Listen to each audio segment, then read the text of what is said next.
ऐसे 560 या 570 बोलो गोइंग कंसर्न का पहले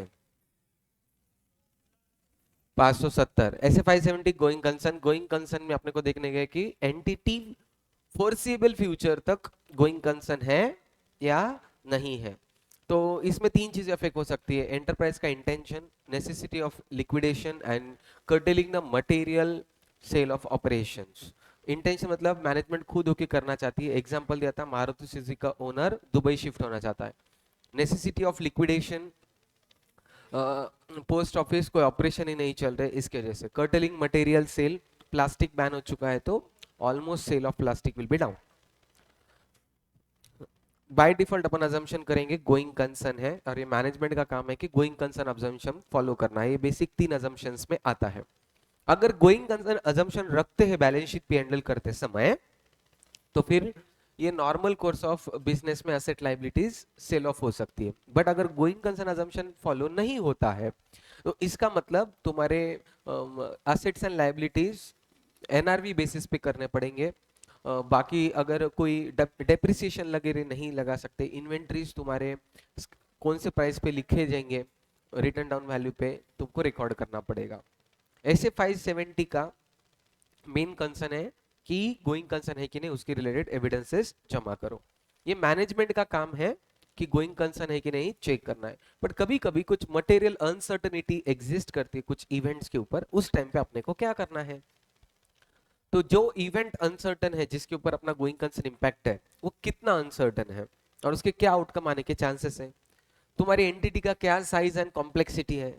साइज एंड कॉम्प्लेक्सिटी की मैंने एग्जांपल दिया था पेट्रोलियम बिजनेस।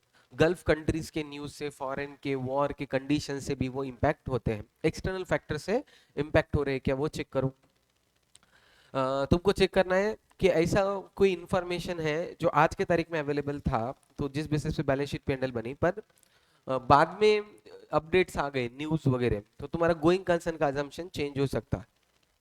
मैंने आज डिसीजन लिया, कल कुछ न्यूज आ गई, वापस से डिसीजन चेंज होने की ताकत है, ऐसा कुछ है क्या चेक करो। रिस्पॉन्सिबिलिटीज ऑफ ऑडिटर, अपने दो रिस्पॉन्सिबिलिटी है। मैनेजमेंट चेक करेगा, अपन नहीं चेक करेंगे, तो मैनेजमेंट बराबर चेक कर रहा है कि नहीं वो चेक करो। Obtain sufficient appropriate evidence that appropriateness of management use of going concern. Basically management जो सोच रही है वो बराबर है कि नहीं ये तुम सोचो। और दूसरा, मटेरियल अनसर्टेनिटी एग्जिस्ट करती है क्या, ये तुमको चेक करना है। ऐसे 200 वैसे भी बोलता है कि अपन एश्योरेंस दे नहीं सकते हैं क्योंकि प्रैक्टिकल लिमिटेशंस कुछ तो है, पर गोइंग कंसर्न में तो फ्यूचर अपन जो इवेंट है उसको चेक नहीं कर पा रहे, तो फ्यूचर इवेंट को अपन किस तरीके से कंफर्म कर पाएंगे। सो बेसिकली फ्यूचर कंडीशंस अपन चेक नहीं कर सकते हैं। एंड अगर ऑडिटर ऑडिट रिपोर्ट देता है, अपन ने बोला था कि गोइंग कंसर्न अजम्पशन है, तो ऑडिट रिपोर्ट अगर देता है, इसका मतलब ये नहीं कि किसी भी शेयर होल्डर ने, किसी भी स्टेक होल्डर ने उसका मतलब ये नहीं निकालना चाहिए ऑडिट रिपोर्ट आया मतलब बिजनेस कंटिन्यू चलेगा। ऑडिट रिपोर्ट से नो गारंटी, नो वारंट है। आपने काम क्या है, एविडेंसेस ऐसे जमा करो कि मैनेजमेंट का use of going concern is appropriate है कि नहीं। एविडेंस ऐसे जमा करो कि मटेरियल अनसर्टेनिटी एग्जिस्ट तो नहीं करते, ऐसे कुछ सिचुएशंस तो नहीं जो डाउट क्रिएट करते, एंड रिपोर्ट करो। ये अपने ऑब्जेक्टिव्स है। Risk assessment procedure and related activities, ऐसे 315 बोलता है कि रिस्क को ढूंढो, 330 को ढूंढने वाले रिस्क को रिस्पॉन्ड करो, एंड 450 में बोलता है उसको कम्युनिकेट करो। सो मैनेजमेंट का काम है ये ढूंढना।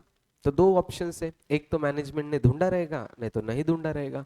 अगर मैनेजमेंट ने असेसमेंट किया है ऑफ रिस्क का, if management have made an assessment, तो तुमको क्या करना है, मैनेजमेंट जो आइडेंटिफाई कर चुकी है उसको वो कैसे टैकल करने वाली है।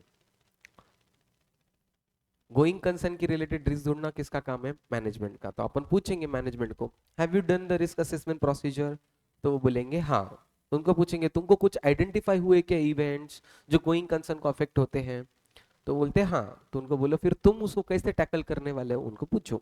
दूसरा, वो बोलते हैं हमने रिस्क असेसमेंट प्रोसीजर किया ही नहीं है। तो नहीं किया है तो उनको बोलेंगे अगर तुमने नहीं किया तो तुम कैसे बोल रहे कि गोइंग कंसर्न है, तो तुमको कुछ तो ऐसा श्योरिटी रहेगा। तो ये दो चीजें अपने को पूछनी है। And through out the audit अपने को अलर्ट रहना है कि ऐसे कोई सिचुएशंस तो नहीं है जो गोइंग कंसर्न को अफेक्ट करे। इन जनरल कुछ कुछ इवेंट्स हैं जो तुमको फाइनेंशियल इंडिकेटर्स देंगे, ऑपरेशनल इंडिकेटर्स देंगे एंड अदर इवेंट्स। मैनेजमेंट मर गया, debt to equity ratio, continuous losses, sale of fix assets, ऐसे बहुत सारे इवेंट्स हैं, मैंने तुमको बोला था जनरल बेसिस पे वो पढ़ सकते हो। इवेल्युएटिंग मैनेजमेंट्स असेसमेंट, तो गोइंग कंसर्न एक की पार्ट है ऑडिटर्स कंसिडरेशन का। तो अपना मेन काम ये नहीं है कि मैनेजमेंट की चेकिंग तरीके में गलतियां ढूंढना, मैनेजमेंट का काम है चेक करना, अगर उसमें कुछ प्रॉब्लम है तो अपन रेक्टिफाई करते नहीं बैठेंगे। और मैनेजमेंट कभी कभी कैजुअली भी अजम्पशन कर सकते हैं कि गोइंग कंसर्न है। ऐसा कब होता है कि मैनेजमेंट कैजुअली बिना क्रिटिकल चेकिंग करे बोल रहे कि गोइंग कंसर्न है, बहुत सालों से प्रॉफिटेबल चल रहा है और कुछ टेंशन ही फील नहीं हो रहा है, तो चल जाता है। कभी कभी मैनेजमेंट का क्रिटिकल चेकिंग भी जरूरी नहीं है। और दूसरा चेक करो कि मैनेजमेंट जब कुछ एनालिसिस कर रही है तो उन्होंने क्या अजम्पशंस के बेसिस पे ये बोला है, और अपना चेक करना है वो अजम्पशंस वैलिड है क्या। वो अजम्पशन ही वैलिड नहीं है तो क्या फायदा है। तुम बोलेंगे कि मैं आगे जाके 1 करोड़ कमाऊंगा, कैसे, जॉब के, और जॉब कैसे लगेगी, ढूंढने के बाद। तो अजम्पशन बेसिस पे 1 करोड़ का सैलरी बोलना कितना सही और कितना गलत है। कितना पीरियड फोर्सेबल फ्यूचर में होना चाहिए, ऐसा कोई डेफिनेशन नहीं है फोर्सेबल फ्यूचर का, बट जनरली मिनिमम 12 मंथ्स होना चाहिए। अगर मैनेजमेंट 12 मंथ्स के नीचे कर रहा है तो उसको रिक्वेस्ट करो एटलीस्ट 12 मंथ करो, एंड AFRF को चेक करो कि वो कितना गोइंग कंसर्न को इम्पैक्ट चेक करने को बोल रहे हैं। Generally it is 12 months. Additional audit procedure when events conditions are identified, अभी तक अपन ढूंढ रहे थे कि ऐसे है क्या, अब वो मिल चुके हैं तो अपने को चेक करना है इसको मिटिगेटिंग फैक्टर्स लगाए हैं क्या। एग्जांपल दिया था मैंने नील कमल का कि प्लास्टिक बैन हो गया तो गोइंग कंसर्न इंपैक्ट हो रहा है, यस, पर उन्होंने मिटिगेशन फैक्टर लगा दिए, यस, प्लास्टिक की जगह उन्होंने वुडन और मेटल चालू कर दिए, तो ऐसे मिटिगेशन फैक्टर्स है क्या चेक करो। तो अपने को क्या क्या करना है, तो रिस्क असेसमेंट मैनेजमेंट ने परफॉर्म किया है क्या, और नहीं किया है तो उनको रिक्वेस्ट करो कि भाई तुम करो, बहुत बड़ा फैक्टर है गोइंग कंसर्न को इम्पैक्ट करने वाला। अगर उन्होंने रिस्क असेसमेंट किया है तो उनको पूछो कि तुम्हारे एक्शन प्लान क्या है। हमको तो समझ गया कि बिजनेस गोइंग कंसर्न में नहीं है, जैसे कि सपोज बोल दिया कि भाई कोचिंग बंद होने वाली है, गवर्नमेंट का रूल आया, तो मैनेजमेंट को पूछो अभी तुम क्या करने वाले हो, what is your plan to divert, और अदरवाइज मैं बिजनेस को गोइंग कंसर्न नहीं मानूंगा। मैनेजमेंट ने कुछ प्लान बताया तो तुम चेक करो कि वो प्लान वर्केबल है क्या, फिजिबल है क्या। अगर मुझे कोई बोल दिया कि इंस्टीट्यूट ने रूल ला लिया कि कोचिंग बंद, तो मुझे पूछ रहे कि गोइंग कंसर्न तो अफेक्ट हो गया, अब तुम क्या करोगे। यूएस का सीए पढ़ाएंगे, सीपीए, फिजिबल भी तो होना। मैं यूएस जा नहीं सकता, यूएस वाले इधर आ नहीं सकते, उनकी बैड लक। तो बेसिकली फिजिबल सॉल्यूशंस भी तो होने चाहिए, वो सब चीजों का जो सोल्यूशन मैनेजमेंट देने की कोशिश करे, तुम्हारा काम है वो सोल्यूशन फिजिबल है क्या। कैश फ्लो फोरकास्ट बनाने को बोलो, अगर सच में बिजनेस चलता रहेगा तो कैश फ्लो पॉजिटिव आएंगे। तो कैश फ्लो चेक करने के लिए तुमको दो चीजें चेक करनी है, एक, जिस बेसिस पे कैश फ्लो बन रहा है वो डेटा रिलायबल चाहिए, एंड अजम्पशन बेसिस पे जो क्या है वो अजम्पशंस करेक्ट चाहिए। ये दो चीजें तुमको चेक करना है। एंड मैनेजमेंट का और कुछ चेकिंग है तो वो उसको चेक करो, और मैनेजमेंट से रिटर्न रिप्रेजेंटेशन ले लो कि तुमने गोइंग कंसर्न चेक किया है एंड तुमने ऐसे कुछ इवेंट्स आइडेंटिफाई किए भी है और उसको मिटिगेट भी किया है, उनसे ले लो। 5 चीजें क्या करनी है जब आइडेंटिफाई हो चुके हैं कि इवेंट्स गोइंग कंसर्न क्या करने वाली है। मैनेजमेंट को रिस्क असेसमेंट प्रोसीजर किया है क्या पूछो, नहीं किया तो उनको रिक्वेस्ट करो कि करो, एंड फिर उनको बोलो कि तुमने फ्यूचर एक्शंस लिए क्या, आउटकम एंड प्लान्स, और वो फिजिबल है क्या। और तीसरा, उनको कैश फ्लो के फोरकास्ट बनाने के लिए बोलो, फोरकास्ट में दो चीजें चेक करो, डेटा एंड अजम्पशंस। फिर एडिशनल फैक्ट्स एंड इंफॉर्मेशन कुछ और आई है क्या, जब से डिसीजन लिया गया है उससे और कुछ इंफॉर्मेशन चेंज हुई है क्या। मैनेजमेंट से रिटर्न रिप्रेजेंटेशन ले लो कि गोइंग कंसर्न अजम्पशन रहने वाला है। उसके नीचे अगेन सिग्निफिकेंट डाउन देने वाले जनरल कंडीशंस है, कैश फ्लो निगेटिव जा रहा, इंटरिम फाइनेंशियल स्टेटमेंट, डिबेंचर के terms and conditions, minutes of the meeting, legal matters, ये सब चीजों को अपन चेक करें।